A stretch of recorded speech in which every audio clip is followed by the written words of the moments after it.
Hello students, this video is in continuation of the previous video. Here I am going to discuss about desorption. Desorption is a process which is opposite of adsorption. Means in adsorption molecules जो हैं वो surface पर आकर intact होते हैं. इसका मतलब क्या हुआ? डिसऑर्प्शन मीन्स जब वो मॉलिक्यूल्स एटम्स इंटैक्ट हुए हैं तो when they break the bonds and goes back. So the process of removing an adsorbed substance from a surface on which it is adsorbed is called desorption. You can understand it with this diagram. Here is the process. This is adsorbent, this is adsorbate. Hydrogen के जो atoms molecules हैं, and this is adsorption, and when they goes back in the same environment, this is known as desorption. Now we will study about adsorption isotherms. What are adsorption isotherms? As the name signifies, iso means same and therms means temperature. It means these are those graphs where we kept temperature constant, जहां हमने temperature को constant रखा है और हमने कुछ graphs obtain किए हैं. It is a graph between the amount of the gas adsorbed per gram of the adsorbent and the equilibrium pressure of the adsorbate at constant temperature. This is known as adsorption isotherm. The variation of the amount of the gas adsorbed by the adsorbent with pressure at constant temperature can be expressed by means of curve, and that curves are known as adsorption isotherm. As this relationship was first given by Freundlich, and he gave a relationship between the quantity of gas adsorbed by unit mass of the solid adsorbent and pressure at a particular temperature. The relationship can be expressed as follows. This is the graph which is in between amount of the gas adsorbed per gram with versus pressure or with pressure.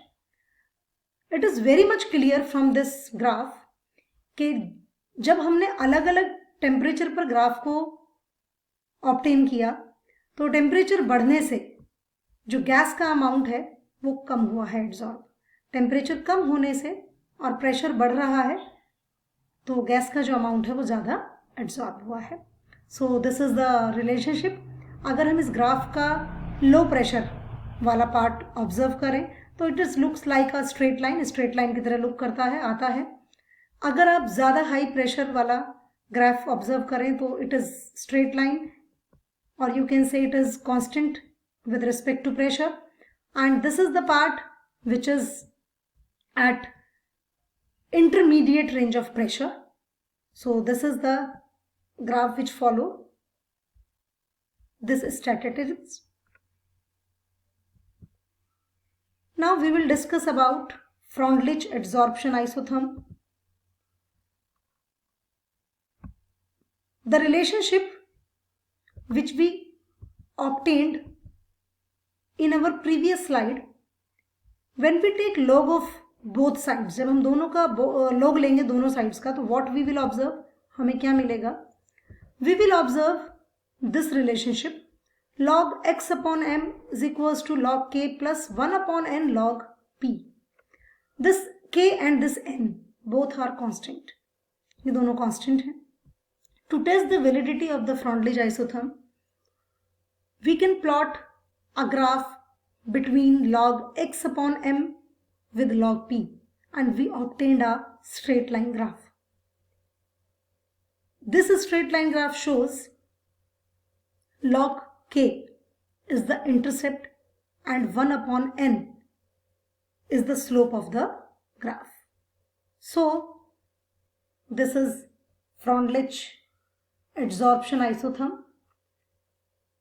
The validity of Freundlich isotherm can be verified Freundlich isotherm explains the behavior of adsorption in an approximate manner.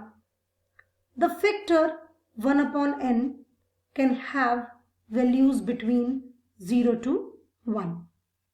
Probable range जो होती है वो 0.1 to 0.5 होती है. Thus, equation holds good over a limited range of pressure, which shows that adsorption is independent of pressure.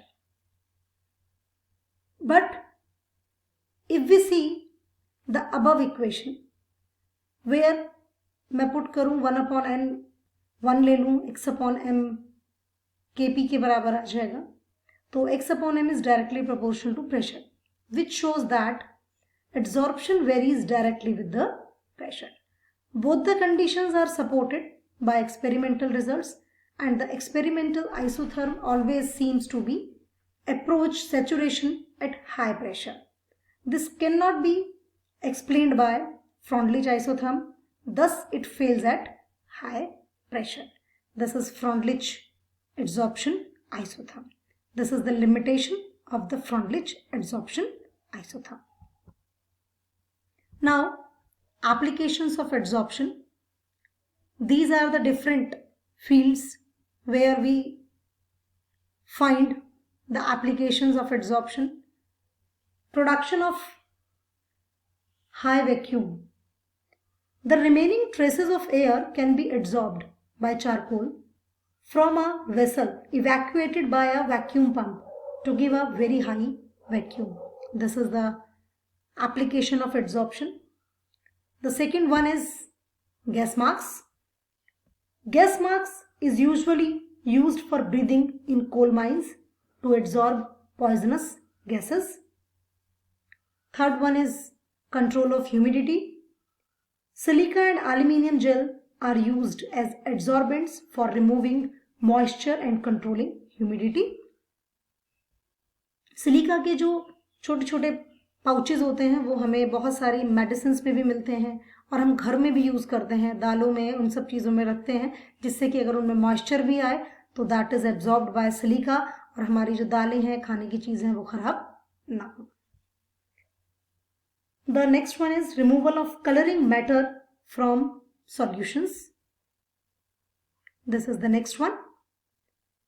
Animal charcoal removes colors of solution by adsorbing colored impurities. यहाँ पर हम animal charcoal use करते हैं. Heterogeneous catalysis. Heterogeneous catalysis is the another one. We will discuss this topic in detail later. Separation of inert gases. We know what are inert gases. Even that we can separate them by using charcoal. Charcoal use करके हम उनको भी separate कर सकते हैं. Next is in curing diseases. A large number of drugs are used to kill germs by getting adsorbed on them. Next is froth flotation process. This process you will study in detail in your next chapter, that is general principles. But froth flotation process में भी हम इसका use करते हैं adsorption process का, and you will study it later. Adsorption indicators and chromatographic analysis. Chromatographic analysis based on the phenomena of adsorption finds a number of applications in analytical and industrial fields, and chromatography we performed in labs also, and after performing that particular practical you can easily understand the chromatographic analysis. So these are the applications of adsorption. Catalyst and catalysis. This is the second part of the chapter. First of all, we will understand what is a catalyst. We know that a substance which is going to be change the speed of a chemical reaction without being consumed in the process is known as catalyst. हम बहुत सारे catalyst हम use करते हैं industries में for obtaining better results in different processes. So these are known as catalyst. And what is catalysis? This phenomena is known as catalysis. So catalyst affects only the rate of the reaction. It means that catalyst is not going to be involved in the reaction. It only alters the rate of the reaction, basically increases. It changes neither the thermodynamics of the reaction and nor the equilibrium composition. Promoters and poisons. Yes, promoters which increase the speed of the process, or you can say positive catalyst. Whenever we use in a reaction, they increase the rate of the reaction. They are known as promoters. A substance which enhances the activity of a catalyst is called catalytic promoter. Here are some examples. Molybdenum acts as a promoter for iron catalyst in Haber's process.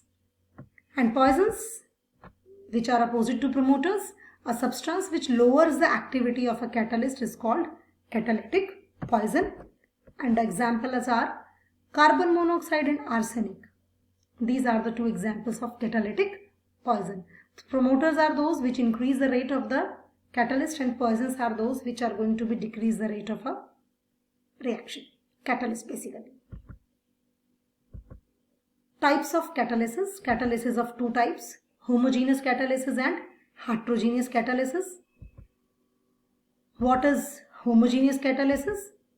When the reactants and the catalyst are in the same phase, means either solid, either liquid, either gas. That is known as homogeneous catalysis, and this phenomena is known as homogeneous catalysis. Examples of homogeneous catalysis are oxidation of sulfur dioxide into sulfur. You can see here your nitrous oxide is your catalyst.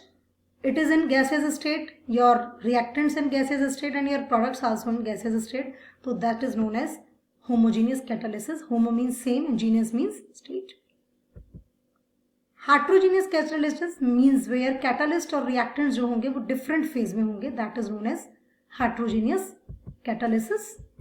The catalytic process in which the reactants and the catalyst are in different phases is known as heterogeneous catalysis. These are the example. You can see here platinum is used in the oxidation of sulfur dioxide. It is in solid phase and your sulfur dioxide is in gaseous state. So this is heterogeneous catalysis. Adsorption theory of heterogeneous catalysis. What is the theory behind this adsorption in heterogeneous catalysis? The mechanism involves basically 5 steps. 5 steps हैं इस mechanism में.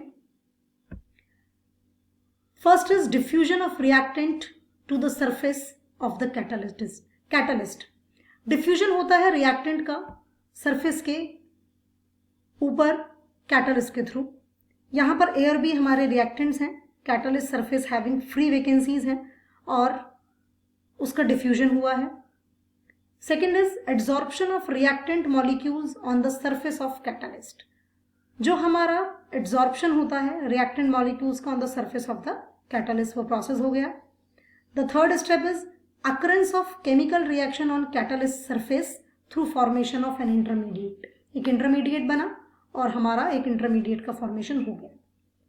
After this, desorption of reacting products from the catalyst surface and thereby making the surface available again for more reaction to occur. And the last step is diffusion of reaction products away from the catalyst surface, and the surface of the catalyst, unlike the inner part of the bulk, has free valencies which provides seat of chemical forces of attraction. So these are the 5 steps which involves in the heterogeneous catalysis. Basically, it is the adsorption theory of heterogeneous catalysis. In this way, heterogeneous catalysis occurs.